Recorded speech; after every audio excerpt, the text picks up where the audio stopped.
So we're going to try and get you all to Carnegie Hall in this whole framing and messaging.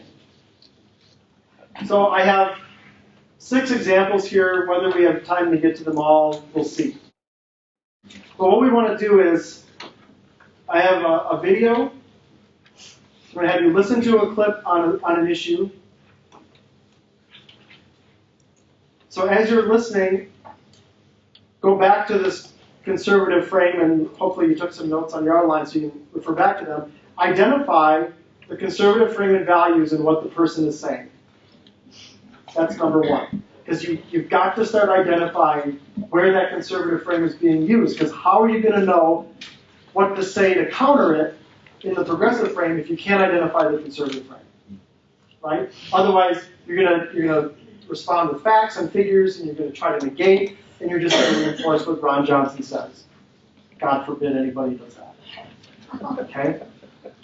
So then we need to look at what the person says, the conservative frame, and then flip it around and say, okay, what is the progressive frame? What do my progressive moral values say about this issue, and how would I counter it? Because I guarantee you, after this, none of you will ever respond to something a conservative says in their frame again.